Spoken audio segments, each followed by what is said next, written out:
Hello, everybody, and welcome to Brimstone Basics, or Shadow Brimstone Basics, if you prefer the longer name. This is the character I'll be playing, the Bandito, and this is the starting mine tile, which you'll start most of your adventures on. You'll place your character on this back row of one of the grids. Your character can move, any direction orthogonally or diagonally. It doesn't matter in this game. And there are going to be 4 stages. This is a depth track, by the way, and I'll explain that right off for stage 1 here. So there's going to be, in the game turn, there's going to be 4 stages that the book simplifies. The first one is called Hold Back the Darkness. The second one is your models activate, and that'll be in initiative order. And then your third one will be, your third phase will be room exploration. And then the 4th phase will be end of turn. And at the beginning of every turn, you'll check to see if any effects go off, because different cards or different things will cause you to have effects that trigger at the beginning of a turn or end of turn. So if there's anything that happens, then you'll do that first. And then you'll go to the first thing, which is Hold Back the Darkness, which this track represents. This character shows how deep you go into the mine, this circle, and it works this way. And if you can't hold the darkness back, the darkness starts creeping, trying to escape the mine down this track. Now, on the Hold Back the Darkness check, there'll be a character that will be given a token called the Lantern. The Lantern will also spread light into adjacent, at least one tile away, light, and then anything else is considered in dark. And there's some other penalties for if you break the party up, but no need to go into that now, especially since I'm the only party in a solo mode. So anyway, you'll roll 2 dice, and you'll check to see if you meet the requirement. Now, if the exploration of the depth of the mine, this card here from the mine interest, is in this range, you need to roll a 7 or higher. If you're in this range, you need to be 8 or higher or 9 or higher to hold back the darkness. So I rolled a 4, and so I did not hold back the darkness. So I will move the darkness 1 step closer. If the darkness ever reaches the mine interest, the darkness escapes and your mission fails. Also, another way your mission fails, if my character is killed. So I have no, what do you call the revive tokens. So if I have no way to, if my character gets knocked down, I don't have any revive tokens, I also fail the mission. It doesn't end the game. You just still get to keep your experience and that sort of thing. And the loot, you just have to go back to town, kind of regroup, and you'll probably suffer some different injuries or sanity issues from the game. Okay, so the first thing you do is you check, and then you hold back the darkness, which I did not. So we're going to advance this to 1. Now, just as a note on this track here, so it's a basic, if you ever go to these blood spatter spots, what happens is you'll end up drawing a darkness card. So I'm just going to draw one here, and it'll be these. Now, they'll have different, usually bad things on the back where you have to either take a test or it might bring a monster out. But that's what's going to happen when you hit those. If you hit this areas that are green that say Growing Dread, there's 3 of them on there, you're going to take a Growing Dread card, but you won't look at it, and you'll place it down. I usually like to place it close to my depth track, and when you face the final boss or initiative, whatever in the game, usually you have to go through, you flip them over one at a time and deal with all these before you deal with your final boss or issues or whatever you have to deal with. And every time you place a mine tile, this will advance, because that just shows how deeper you go into the mine. And then, like I said before, the further you go, the deeper it is, the harder it is to hold back the darkness. Okay, so I'm just going to kind of slide that out of the way. So you hold back the darkness. Now, the second thing is models activate in initiative order. But at the very first thing, of course, at the beginning of anything like this, if it triggers something, it'll happen before you take your first thing, which is the first thing you're supposed to do is roll for movement to see how much movement you have this turn. So you'll roll that. And the reason why you roll this is because if you roll a 1, you can use some set rolls, but even if you do, you still roll this, because if you roll a 1, you'll get back a grit. In this case, I rolled a 2 for movement, and on my Bandito, his wild card ability says you may recover a grit on a roll of 1 or 2. Normally, it's just 1, so I would get a grit token. Now, a grit token, everybody starts off with 1, and you can usually spend a grit token to re-roll most rolls. You can't re-roll a Hold Back the Darkness roll, but you can usually use it in combat to re-roll your hits or damage. You can't do it like when the monsters are trying to do something against you. There are some limitations, but you can re-roll a lot of things like to protect yourself. Okay, so now I know I have a movement of 2. So my initiative, there's no other characters to check with, and on my character's initiative, I'm a 3. So I'm going to move 3 spots. Now, at the end of this movement, I'm allowed to do a search. And the two things I can do is I can look through a window, which is if my character happens to end up right here on the edge of the board, which is then I can actually draw a map tile and put it out and look to see what that is. Or I can try to scavenge for something on this tile, current tile I'm on. And to do that, since I'm not there, let's go ahead and try that. I would roll 3d6, and for every 6, I would draw a scavenge card. So I didn't roll a 6, so I will not get to scavenge for anything. If I was successful, let's say I did roll 1 6, then I would draw a scavenge card, and I would take this here, and oh, this is a small find. I get 10 experience and some money.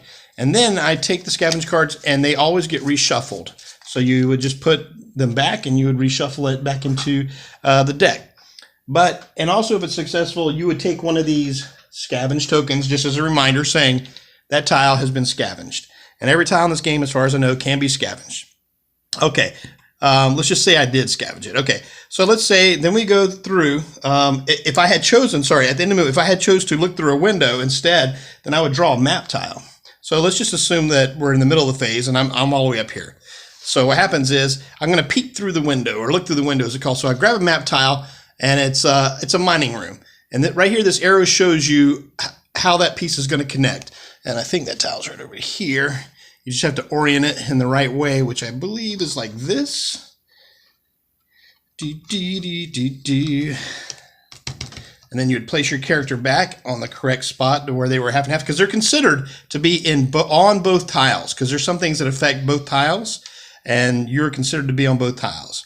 Now, don't forget, at the beginning of your turn, every time you're going to do that. Now, at the end of this first one, just to be clear, though, we were in the step 2, which is activate models, and then you could either peek through the window or scavenge. Then it would be room exploration if it counted. So let's just assume we couldn't do that. We scavenged, and then the end of turn, and then the next round will start again, which was hold back the darkness. I didn't make it, so then I'd move it again. It's an encounter, but it's a darkness card I'd have to draw, but let's just don't worry about that. Let's assume I rolled a 4 for movement or higher, so I had to stop, and then for my search, I put this tile down. As soon as you place a tile down, you're going to take an Explorer token. If I can find where I put those. Oh, here they are in my little thingamabob. And you'll just take one of those randomly, because they'll be in a stack. You shuffle and then put face down. And then after every model has activated that turn, you will, as long as there's one model still here, you will flip it over. Now, this is an attack. Okay? There can be a couple of different things you can have. You can have an attack, you can have an ambush, or you can have an encounter. That's an encounter. There's some that say double encounter. There's just a couple of special ones. But let me find an ambush just so you can see what it looks like real quick. Okay. So here's an ambush attack. So these are the 3 basic things that you'll have.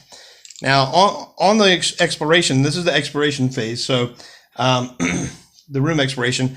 So as soon as if it was an attack, that means monsters are going to attack you. So you'll grab whatever the book recommends. I'm 1 player, so it says low threat. So I flip it over, I get tentacles, and it says to use the special peril die, which is this die here. And it's got 3 3s, a 4, a 5, and a 6. So let's just assume I roll a 3. It's just easier to keep it low right now, because that'll be the high percentage anyway. So I would put 3 of these guys on here, and you would start at just for the placement, you'd place them as far away as possible, including these half tiles, but you would stagger them in a, going each row by row, every other spot. So they would probably look something like this on the attack phase there. And then you'll grab the corresponding monster sheet with it to give you their stats and special abilities. Okay, so this was during the room exploration, and now it's the end of turn. So starting the next turn, you do another hold back the darkness, which I finally made, which is good. And then models activate in initiative order. Now, these models have a 2, and I have a 3 for my character, so I will get to go first. But before we get into that, let's just assume instead it was an ambush attack, because the only difference with this is instead of being there, they will try to go as far back as they can and start staggering in between. It'll be a random hero. You can just roll a dice to determine who it is, who they start with, and then they'll start getting behind to make room for all their buddies to get through. Now, their models block each other from themselves. but they would probably look something like this. It was an ambush attack. And by an ambush attack, they also get +2 on their initiative. So instead of 2, they would be 4. So now when the next round comes around, they will have the advantage and attack first. So anyway, let's go ahead and put them back to work. Let's just go a regular attack. But an ambush attack means you place them differently. Basically, they're swarming your character. But the book tells you pretty easily of how it works. Okay, so starting at the first, I made a hold back the darkness. Now models activate. I will have the initiative. And so you always roll for movement. So I actually rolled a 2. At this point, I'd be maxed out in grit because I'd rolled a 2 already and started with 1. So my max is 2. Because just as a quick reminder, it shows you down here what your max grit is, 2. You start with 1, and I had rolled a 2 earlier. So but it shows me I could move 2. And I don't know if you watched my previous video, but I have the pistols, and I actually got 2 of them, and I don't have any, for dual wielding the pistols, I don't have a negative bonus, so I can roll crits with my hits, which are 6. So you have, it shows you, I'm doing a ranged attack, so the range is 6, so I could actually reach any of these. I think 1, 2, 3, 4, yeah, 5. Okay, so I can hit any of these. So basically, you roll your hits first to determine, and then you assign where your hits are going to go. So I'm going to roll both my pistols, because I have 2 of them, and where did I put the other one? Just to show you, in case you, yes, I got 2 of them. And I'm going to roll for both of those, which is 4 dice. So 2 shots from each one, and you look at your, on a ranged, I need a 5 or higher to hit.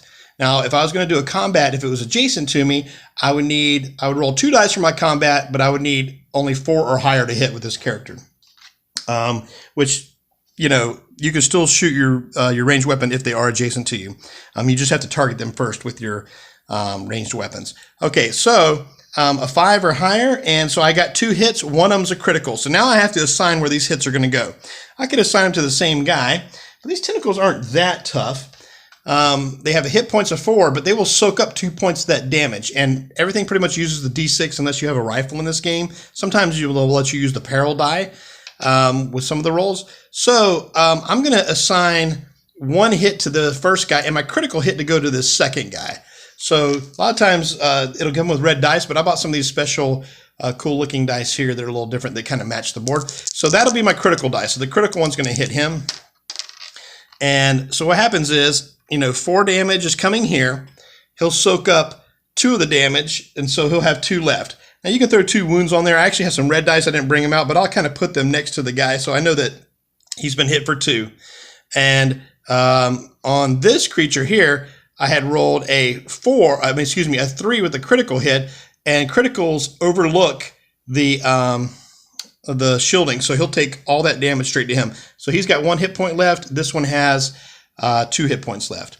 Okay, now the monsters will move, and so they have a move of 6, which is displayed right here pretty easily. And so pretty much they're going to come right around me, and then they'll just stop as soon as they get to me. You can kind of move this off the table.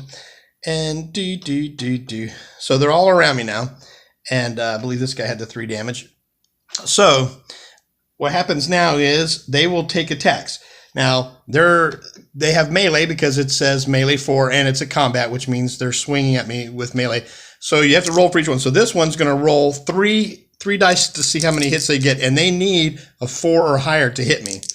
So this guy hits me for 2. So I can go to my character for this guy, and I look at my defense, and to shrug off that damage or to dodge it, my defense is 4+. So I've got 2 hits coming, so I'll roll 2 dice. So I shrugged off one of them, but the other one hit me, and the damage is 3. So that means I will take 3 damage, and that would put me down to 13. And they have these little wound tokens you can keep track of. Sometimes I'll just use a 20-sided die. So anyway, I'll be at 13 life here. Now the second one will attack me, and he hit me with one of them because I rolled a 5, a 3, and a 1. So I'll try to dodge it with a 5 or higher. I did not, so I'll take 3 more damage. And now the last one will attack me with 3 hits because he needs 4 or higher. So that's going to be 9 damage unless I can start dodging some of this stuff. Okay. All right. So I rolled a 5 and a 4. So I'm going to dodge 2 of that, or shrug it off, however you look at it. But you know what? I'm going to spend one of my grit because I have 2, and that lets me re-roll any amount of dice. And so I want to at least try to avoid another one. So I roll this, and I didn't. And you can't reroll. If a die's been rerolled once, you can't roll it again that turn. Well, not that turn, but that reroll. So I'm going to take 3. So I've taken 9 points of damage, which puts me down to 7 health. Okay, so now after, and that was during the second phase, which is the models activate. Now you can't room explore because that's not there. End of turn, there's no real effects. Just to say, by the way, that they don't really get crits, but they kind of work like a crit with their special ability is smash. And so it says they'll ignore my hero's defense on a hit of 6. So it's kind of like them getting a crit. And then if I'm unable to put models, like if the book or something happens in the middle of the fight, and if I can't hold back the darkness and something bad happens, I might have to turn them into elites. And then I'd roll a 6-sided, and I would choose, and then I would have to use that ability as elite. I'd put an elite token, and they would gain an extra ability while they're beating up on me. Okay, so now it'll go down to hold back, start at the beginning of the turn, so you would hold back the darkness. So you'll roll. I didn't hold back the darkness, and so I'd move it down. Now there is a darkness card, so like I would take it, resolve it, and I'm not going to worry about this, but basically I'll probably have to do some sort of nasty test here. It says each hero takes 3 hits from choking fumes. Also place a card randomly on the hero's map tile anytime, blah, blah, blah. On this, so this would permanently affect this area here. But I'm just kind of showing you the basics, so I'm not worried about it. So I would take 3 hits from choking, so immediately I would have to try to avoid the choking hits, which I didn't do any of those, so I'd probably spend my last grit trying to roll better, and I avoided 2 of them. So each hit, if it doesn't say anything, it'd just be 1 point of damage. So I would be down to 6. Now, on my turn, I will start shooting these guys. Okay, so I'm going to take 4 dice. If I can find where I put my other fun dice at here. All right, here's some.